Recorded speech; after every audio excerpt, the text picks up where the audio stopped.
Thế giới hôm nay xin chào các bạn. Hàng ngày chúng ta vẫn thường hay ăn những món ăn rất quen thuộc, nhiều khi còn là món khoái khẩu, ví dụ như cà chua, măng hay thịt cóc. Thế nhưng những món ăn quen thuộc tưởng chừng là rất ngon và nhiều dinh dưỡng được mọi người ưa chuộng, lại là những sát thủ ẩn thân chỉ chờ đợi bạn bất cẩn là sẽ hạ gục nhanh, tiêu diệt gọn chính bạn cũng như người thân trong gia đình. Bởi thế cho nên mọi người phải cảnh giác với những thực phẩm xung quanh chúng ta, vì nó có thể khiến bạn bị dị ứng, ngộ độc, thậm chí mất mạng. Nếu lo lắng không biết đó là loại thực phẩm nào, vậy thì bây giờ chúng ta hãy cùng nhau khám phá 9 món ăn có độc ở Việt Nam mà nhiều người không hề hay biết nhé. 9. Khô cá nóc. Mỗi năm, có khoảng 1 triệu bữa ăn tối khắp toàn cầu sử dụng loài cá nóc và chính người đang ăn đánh cược tính mạng của mình. Về tổng thể, có 360 loài cá nóc khác nhau sống ở khắp các vùng trên thế giới. Chất độc của cá nóc tập trung ở nội tạng và nhiều nhất ở trứng cá. Vì vậy, con cái độc hơn con đực và đặc biệt là mùa sinh sản. Tetrodotoxin là một loại độc tố thần kinh cực độc, gấp hơn 1000 lần so với cyanua. Khi đun sôi ở nhiệt độ 100 độ C trong 6 giờ, độc tố tetrodotoxin mới giảm đi 50%. Nó chỉ mất đi khi đun sôi ở 200 độ C trong 10 phút. Như vậy, nếu chỉ đun nấu thông thường, ngộ độc cá nóc vẫn có thể xảy ra, do độc tố chưa bị phá hủy hết. Khi phơi khô, chế biến thông thường, độc tố chưa bị phá hủy nên vẫn gây ngộ độc. Chính vì thế mà không ít lần báo chí đã đưa tin về các vụ ngộ độc do ăn cá nóc chế biến không đúng cách. Mặc dù đã có chỉ thị cấm đánh bắt, tiêu thụ, sử dụng cá nóc trên toàn lãnh thổ Việt Nam, song đâu vẫn vào đấy, người dân vẫn cứ đánh bắt buôn bán chế biến, thậm chí ở nhiều địa phương cá nóc còn trở thành đặc sản. 8. Cà chua xanh.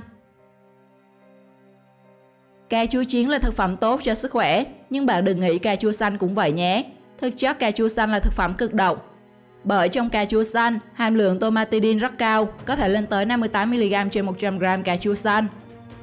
Lượng độc tố này đủ để khiến người ăn phải dễ bị ngộ độc. Triệu chứng phổ biến sau khi ăn cà chua xanh là đau đầu chóng mặt, nôn ói, chảy nước dãi. Nếu không cấp cứu kịp thời, có thể nguy hiểm tới tính mạng chứ chẳng chơi. Ngoài ra, hạt cà chua cũng rất khó tiêu hóa, không tốt cho cơ thể. Nên khi chế biến hay ăn sống cà chua, các chuyên gia khuyến cáo bạn nên bỏ hạt. Với sự nguy hiểm như thế, nên bạn tuyệt đối không nên ăn cà chua xanh hoặc cà chua chưa chín hoàn toàn. Trong lịch sử, George Washington, tổng thống đầu tiên của Mỹ, từng bị người đầu bếp âm mưu đầu độc bằng cách nấu cho ông ăn món cà chua xanh.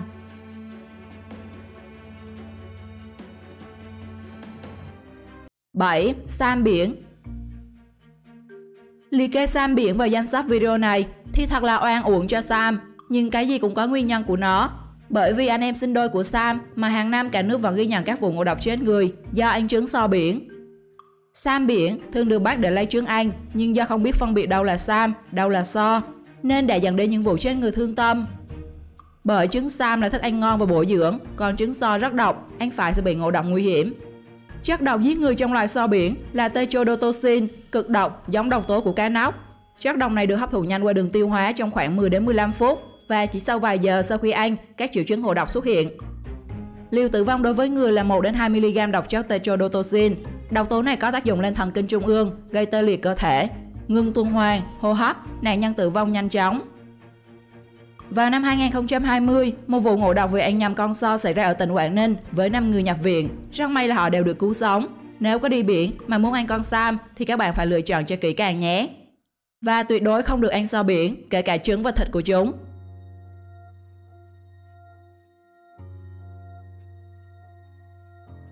6. Hạt điều mốc. Hạt điều từ lâu đã được biết đến là một loại hạt dinh dưỡng, chứa nhiều dưỡng chất tốt cho sức khỏe, giúp người bảo vệ tim mạch, xây dựng sức khỏe cơ bắp, phòng chống ung thư. Không biết có bạn nào là fan của món hạt điều rang muối không nhỉ?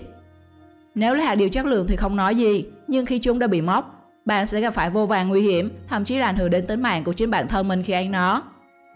Bởi hạt điều mốc không chỉ gây nên các vấn đề về đường tiêu hóa như tiêu chảy, ngộ độc, mà nó còn dẫn đến nguy cơ mắc bệnh ung thư rất cao. Bởi hạt điều mốc sẽ bị nhiễm nấm Aspergillus, đây là một nhân tố sinh ra độc tố aflatoxin gây ung thư. Ngoài ra, hạt điều mốc do bảo quản không cẩn thận sẽ khiến các axit béo bị oxy hóa, sinh ra các chất độc gây hại tới sức khỏe của người dùng. Chính vì vậy, khi ăn hạt điều bạn nên cần lưu ý hết sức, không nên dùng hạt điều bị mốc nhé. 5. Thịt cóc.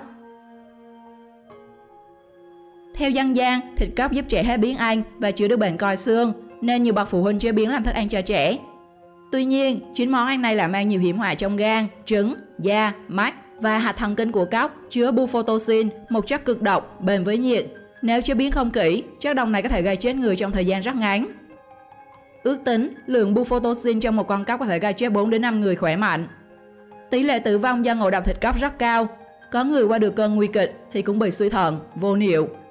Ngoài ra thì loài cóc vốn rất bẩn, có nhiều dung sáng, ký sinh trùng.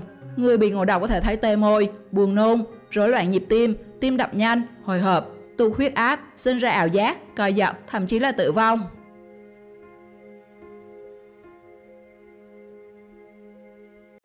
4. Măng.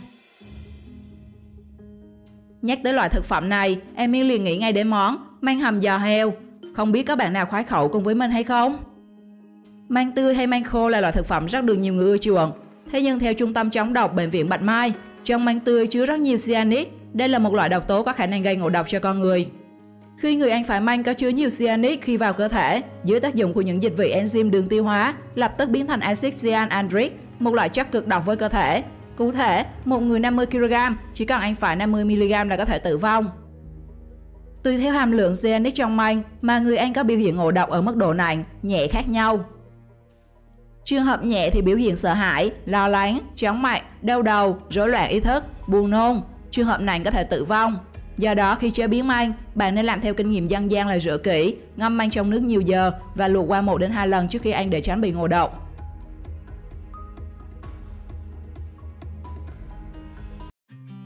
3. Khoai tây mọc mầm. Khoai tây là thực phẩm giàu dinh dưỡng, nhưng với những củ khoai tây mọc mầm là chất độc đấy, các bạn có biết chưa? Lý do khoai tây mọc mầm được xếp vào thực phẩm gây độc là bởi mầm của chúng chứa một lượng chất solanine và chaconine, là hai chất rất độc. Ở điều kiện bình thường, hàm lượng chất solanine và chaconine trong củ khoai tây rất ít, không gây ngộ độc. Nhưng khi khoai tây mọc mầm thì hàm lượng chất này tăng cao, có khả năng gây ngộ độc cho người nếu ăn phải. Những chất này tập trung vào vùng vỏ khoai tây có màu xanh, tím. Khi bị trúng độc, người bệnh có biểu hiện khô cổ họng, khó thở, nôn mửa, tê lưỡi, đau bụng tiêu chảy, chóng mặt. Nặng hơn nữa có thể dẫn tới nhiệt độ cơ thể tăng cao đột ngột, sau đó co giật, hôn mê, suy hô hấp, thậm chí tử vong. Vậy thì nếu thấy trong tủ thức ăn của mình có những củ khoai tây mọc mầm thì hãy mạnh dạn vứt đi để đảm bảo sức khỏe cho người thân nhé.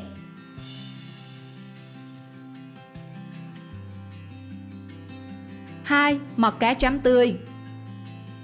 Nhiều người truyền tai nhau nuốt mật cá chấm tươi để chữa bệnh nhức mỏi xương khớp, tăng cường thị lực, cải thiện sinh lý, mà không hề biết rằng cách làm này có thể gây ngộ độc cho cơ thể, bởi trong mật cá có chứa chất độc Ciprinol, chỉ có ở mật, gan và tụy của cá chứ không có ở thịt cá. Triệu chứng ngộ độc sau khi nuốt mật cá là đau bụng, buồn nôn, tiêu chảy, viêm ống thận cấp. Trường hợp này có thể phù não, phù phổi, viêm tế bào gan cấp. Đến nay chưa có tài liệu khoa học nào khẳng định việc nuốt mật cá chấm tươi có tác dụng chữa bệnh, mà thực tế rất nhiều trường hợp nuốt mật cá dẫn đến tử vong. Để đảm bảo sức khỏe cho mình, Emil khuyên các bạn đừng tin lời đồn đoán, tuyệt đối không sử dụng mật cá chấm dưới bất kỳ hình thức và mục đích nào, chỉ nên ăn thịt cá để tốt cho sức khỏe là được rồi.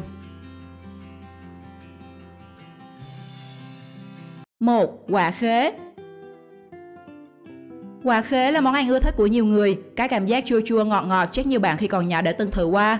Nhưng phải chăng hiện giờ các bạn đang rất ngạc nhiên khi biết nó mang trong mình chất độc có thể tước đoạt mạng người.